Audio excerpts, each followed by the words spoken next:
क्या प्रधानमंत्री नरेंद्र मोदी और भारतीय जनता पार्टी के यूसीसी दांव के आगे विपक्ष चारों खाने चित हो गया है? इसका जवाब है हाँ। कैसे? इस वीडियो में मैं आपको बताऊंगा। नमस्ते, मैं राशिद। प्रधानमंत्री नरेंद्र मोदी ने एमपी की राजधानी भोपाल में यूसीसी को लेकर बड़ी बात कही।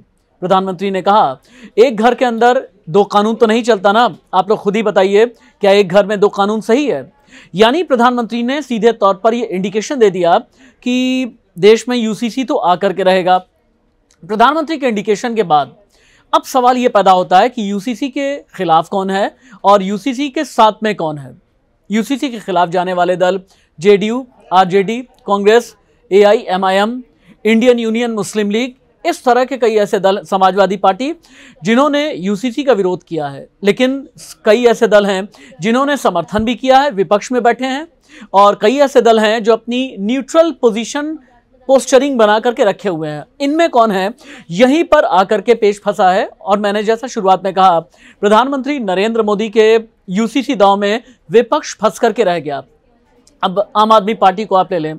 आम आदमी पार्टी का यह कहना है कि हाँ, हम सैद्धांतिक तौर पर जैसे हमने 370 के खात्मे का किया था, वैसे ही सैद्धांतिक तौर पर समान नागरिक संहिता यानी यूनिफॉर्म सिविल कोड का भी हम समर्थन करते हैं। आम आदमी पार्टी ने ऑफिशियली ये कहा, चूंकि समान नागरिक संहिता का जिक्र तो एक तरीके से आर्टिकल 44 में है, लिहाजा हम इसे इनकार नहीं कर सकते, इससे हम दरकिनार जा नहीं सकते, इसलिए हम यूसीसी का समर्थन करते हैं। शिवसेना उद्धव गुट यानी शिवसेना यूबीटी, उसने भी कहा है कि हम पहले भी समान नागरिक संहिता की बात करते रहे हैं और हमारे लिए आदर्शवादी सिचुएशन यह है कि इसे लागू किया जाए। लेकिन आम आदमी पार्टी और शिवसेना दोनों का यह कहना है, ऐसा नहीं होना चाहिए कि कोई भी फैक्शन, कोई भी धर्म, कोई भी जाति, कोई भी संप्रदाय यूसीसी आने से पहले उनसे बातचीत ना की जाए, या जितने भी स्टेक होल्डर हैं उनसे राय ना ली जाए। लिहाजा हिंदू, मुस्लिम, सिख, ईसाई, पारसी, बौद्ध, जितने भी लोग हैं, यानी जितने भी स्टेक होल्डर्स हैं, जितने भी धर्म हैं, उन सभी के साथ में बातचीत करनी चाहिए।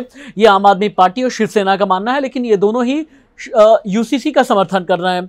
फिर आ जाती है शरद पवार की एनसीपी। एनसीपी ने कहा है, यूसीसी के ना तो हम समर्थन में हैं, ना विरोध में हैं, बल्कि अपनी न्यूट्रल पोजीशन हमने अख्तियार की हुई है।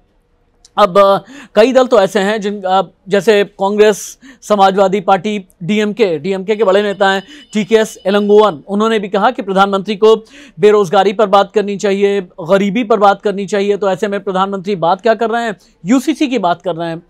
और वैसे भी आर्टिकल 29 धार्मिक स्वतंत्रता का अधिकार देता है, क्षेत्रीय बहुलता का अधिकार देता है। यूसीसी लेकर के आने से इन पार्टियों का यह मानना है कि क्षेत्रीय बहुलता पर बहुत बड़ा अटैक होगा। अब आप समझें, जो बात मैंने शुरू में की थी, प्रधानमंत्री के यूसीसी दांव में विपक्ष पूरी तरह से फंस गया। पिछले दिनों पटना में विपक्षी एकता की बैठक हुई। प्रधानमंत्री नरेंद्र मोदी के खिलाफ, बीजेपी के खिलाफ 2024 की तैयारी करने के लिए। इनमें उद्धव ठाकरे भी थे, इसमें आम आदमी पार्टी भी थी, इसमें एनसीपी भी थी। यह दिखाने की कोशिश की गई कि विपक्ष तो एकजुट है, बीजेपी के कोई भी फैसला होगा, एनडीए का कोई भी पॉलिसी डिसीजन होगा, इसके हम खिलाफ रहेंगे। लेकिन अब उद्धव ठाकरे ने यूसीसी का समर्थन किया, आम आदमी पार्टी ने यूसीसी का समर्थन किया, एनसीपी ने कहा कि न्यूट्रल स्थिति बना करके रखेंगे। इसका मतलब यह है कि विपक्षी एकजुटता नजर आ ही नहीं रही, मुख्य मुद्दे पर नजर नहीं आ रही। सीधा मतलब यह कि प्रधानमंत्री के यूसीसी दांव में फंस गया है विपक्ष। नमस्ते।